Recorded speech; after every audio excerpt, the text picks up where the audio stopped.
Hello and welcome to Salt Lamp Gaming. Today I'm going to be doing a review of The Landing, Gallipoli, 1915. It's a game designed by Joe Schmidt and published by Catastrophe Games, who are a relatively new game company. It's a solitaire-only game, but I can imagine you could play it cooperatively, and if you tried really hard, I'm sure there's a way you could play it competitively, whether it would be like a time trial kind of thing, trying to best the other person's time, or working out a way in which you could play like head-to-head versus one player as the Commonwealth forces, one player as the Ottomans. So the game covers the initial push onto the beaches of Gallipoli, which is a peninsula in Turkey, and saw quite heavy combat during World War One. So it covers, like I said, covers the first day. Basically, what you're trying to do is move your troops from the boat to the beach and onwards, where eventually you're going to end up, hopefully, in this final terrain card where you're going to face off against the Ottoman sergeant. So what you need is at least one troop in that last terrain card and that sergeant to be taken out. So it's quite a small game, it's got a very small footprint. It's only about 20 or so cards and a handful of counters. So you've got your Australian forces here, your New Zealand forces, and your Ottomans. So basically, to set up the game, you always place the boat and the beach cards here, and then you place 6 random terrain cards in ascending order. The game comes with 9 cards, so it's always going to be a bit different, and the order is never going to be the same, so you don't quite know what to expect. Once you've played the game a few times, you have a good idea of what's going to be coming up, but the order in which they're played is really important. It can really make or break the playthrough for you. So I'm all set up here, ready to go basically.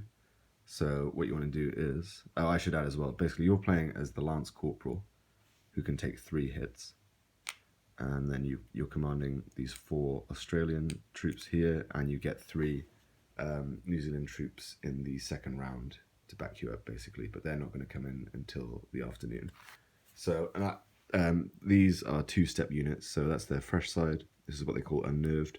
So if they take another hit from there, they're out of the game basically. And the Ottoman units can only take 1 hit. So like I said, you've got from dawn till dusk. Great film. Not talking about that right now. You've got from dawn till dusk to achieve your victory conditions basically.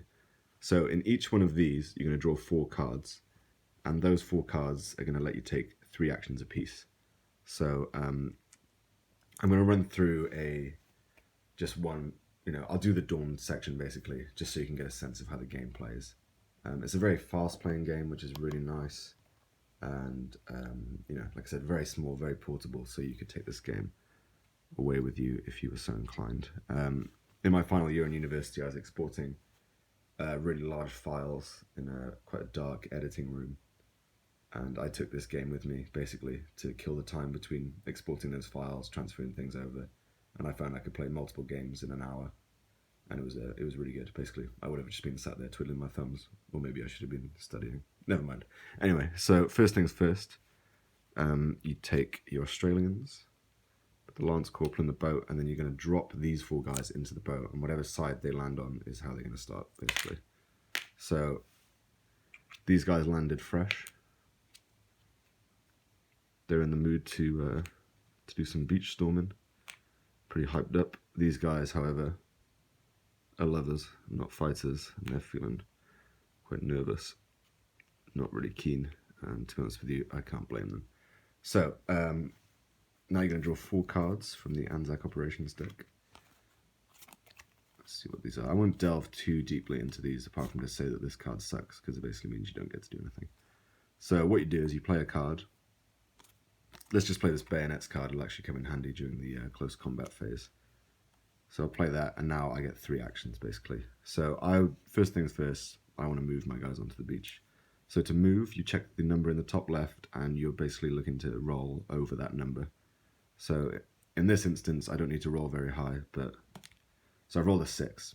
Basically what that means is I can move all of my units onto the beach. If I'd have rolled a 4, I could only roll 4. If I'd only rolled a 3, I could only move 3, etc.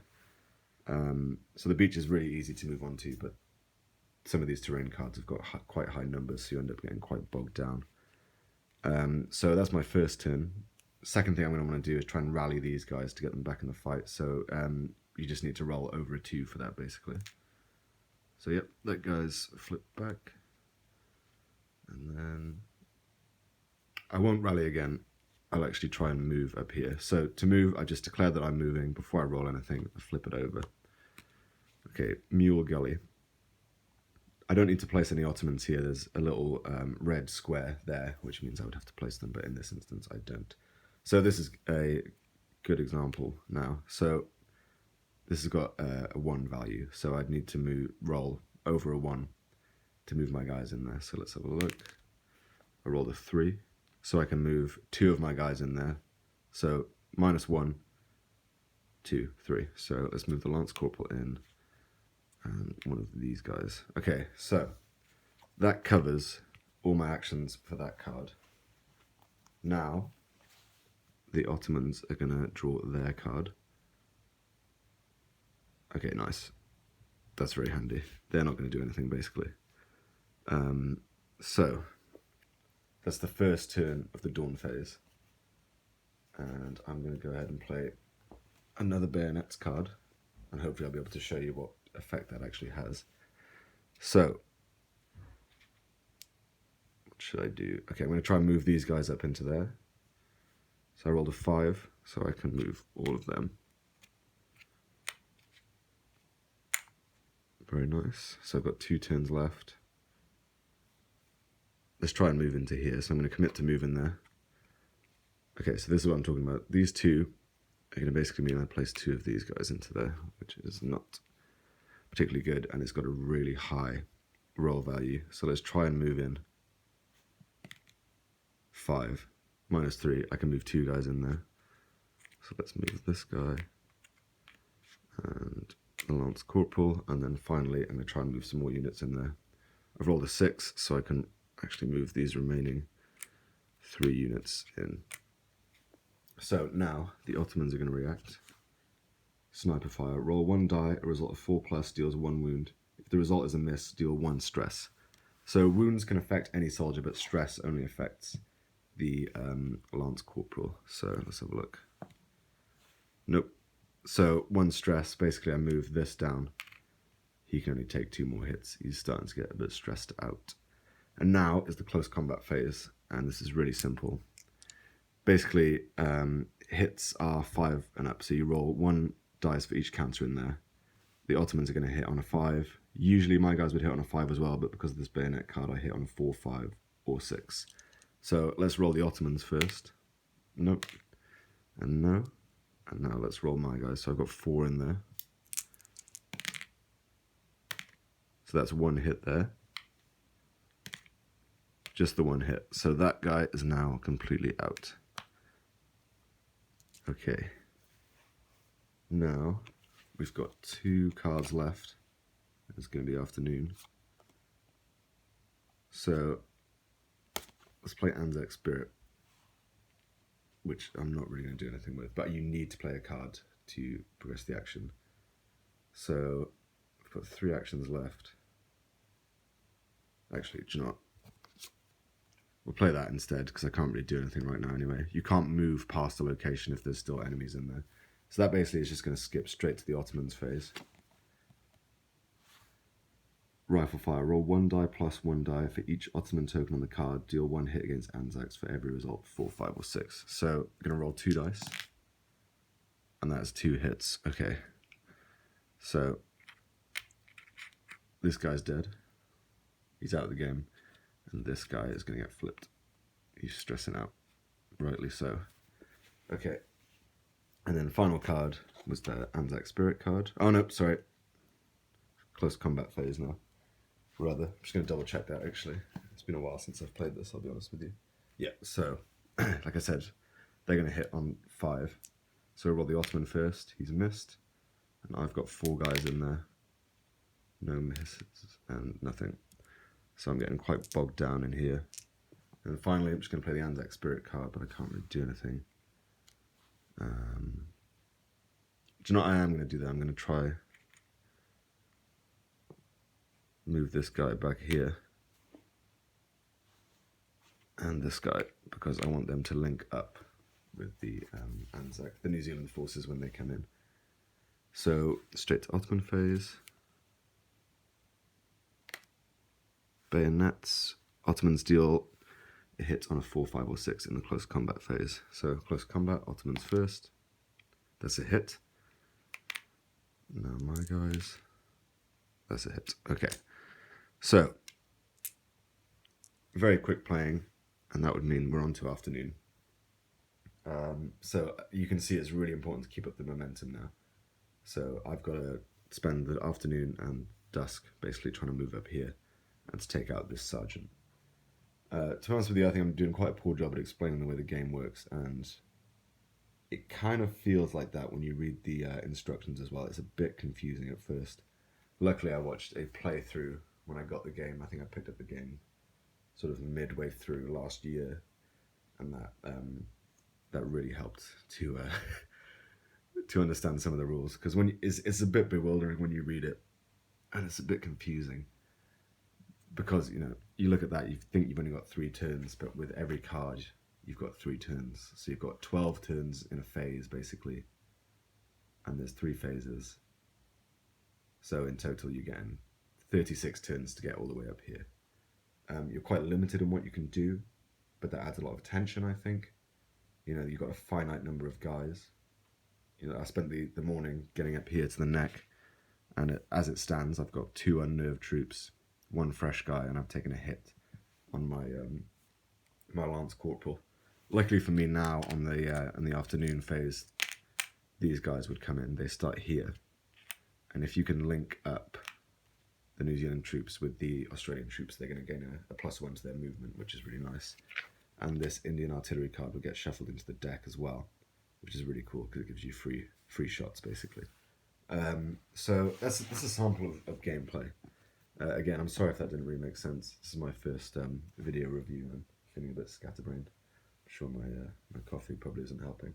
But first thing I want to talk about is the production quality on the game, which is really, really, really nice. I love the artwork. I think it is really pleasant to look at. It kind of invokes that nice kind of Mediterranean landscape, and kind of serves this nice, weird juxtaposition with this brutality taking place. These horrible things are happening in these really picturesque locations. So it's this nice, well, not nice, but it's this striking dichotomy in your brain between pleasant to look at, and then you start imagining what's actually going on, and it's not too nice. Anyway, sorry.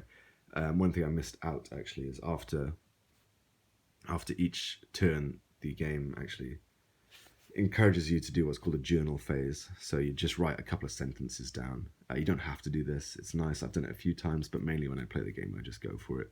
So you might write something like, we pushed from the boats onto the beach, took some hits. Obviously, you'd want to put a bit more effort into it than that. I'm not going to do an Australian accent because I don't want to make a tit out of myself. But that's nice. It adds a really nice little extra layer of immersion to the game. You can go as in-depth as you want, or you can make it as brief as you like. I do like it. I have done it. I've enjoyed it when I've done it, but sometimes I just want to play, especially, like I said earlier, when I was doing my university work. It just shaves about half an hour off the game, I find. Anyway, sorry, the counters, again, really nice, thick, quite big. I think they're 1-inch counters. Again, really nice artwork on there. Quite, like this naive style, like I said. Again, reinforces that horrible feeling that you're sending these kind of young guys into battle to do your dirty work for you, and just adds to that layer of immersion and juxtaposition, which I enjoy a lot in these kind of games. You get these nice little bits of historical text down here as well, which is cool. So yeah, components, top notch, really nice, really, really nice. And like I said, it's a really big bonus for me that there's very little moving parts in this game, and you can literally pack it up. I can fit it pretty much entirely in this baggie and take it wherever I want with me, if I'm so inclined. It'd be great if you're traveling, got like a long train journey, or even a plane. The one thing though, I really like the box, I really like the artwork, but it's kind of overkill really. You open this box up and you've just got this little thing of cards, the instructions and a small counter sheet, and it just kind of feels like it's added a bit of cost to the game unnecessarily. You know, I really feel like this game could have come in a small box, even, you know, could have come in something like this, you know, a Warfighter box. But, you know, it's nice to have that big box, but I think it would have been even nicer to have an option to have it in, you know, like a poly bag or just a smaller box to shave some of that cost and shipping cost down. And then I also kind of feel like this game was kind of expensive. I think I paid about 25 or 30 pounds for it, which for what you get, I did kind of feel like I was slightly mugged off. You know, like I said, really nice components, really great artwork, but I don't think I'm looking at 30 pounds worth of stuff here, to be honest with you. But most importantly, gameplay. The game is super simple. You know, you've only got a couple of things you can do. You can move, you can rally, you can use the cards. But somehow, despite being so limited, you really get a flavor, feel for this conflict, you know. If you wanted a more in-depth look at this, there's a game by GMT, Gallipoli. I can't remember the subtitle of the game. It's like a big 3-map, hundreds of counters, you know, hex and counter, big kind of monster game, which would give you a far more detailed look at the conflict. But for an introduction to this, and just for like a nice quick game, which does have this nice layer of historic feel to it, you know, great, really cool. But like I said, gameplay. Sorry, I'm talking about gameplay. For a game where you're so limited and you have such a clear objective and there's pretty much only one way you can get there, it does feel like you have a lot of important and tactical decisions to make. You can see here all my guys are split up, and it's going to become a nightmare now to try and get these guys back onto one card. So do you spend your time rallying everyone, getting them back to their fresh side, getting them into the fight, getting everyone in one centralized location so you can pour everyone into the next terrain card? Or do you just kind of go for it with a couple of guys, try and push as much as you can up to one point, and then, you know, try and play catch up afterwards? That's up to you. You know, ideally I'd like to have all of these guys on this card, or all of my Australians on this card at least. I know I did move them back, but I'm trying to link these guys up as well. You know, so now I've only got 2 more rounds basically to get here. And it's tough, you know, because whatever's left at the end, they're all going to go onto this final card. So you've got these guys to worry about, and you've got to score 3 hits on this sergeant. So it is tough. I've only actually won this game maybe about 5 times, and I've played it, I don't know, 30 or 40 times, I reckon, at this stage. Because like I said, once you get to grips with it, it's literally like a 10-minute, 15-minute thing. So you can instantly set it back up afterwards. So really cool gameplay, really nice idea. It's executed really well. But my main issue with the game is massive swings of luck. You know, I feel like all war games to a degree have elements of luck in them. And that's fine, you know, I like that. I like that you can plan as much as you want, but at the end of the day, it's going to come down to luck, which such is life to an extent. But most games allow you, most games I've played at least, which have heavy swings of luck, allow you a lot of options to kind of mitigate that luck or swing the odds in your favour. Whereas this game, I find, you know, it would only take one kind of bad draw. There's one particular location, like these 3 locations where you place 2 units, you know, you can get bogged down there for ages.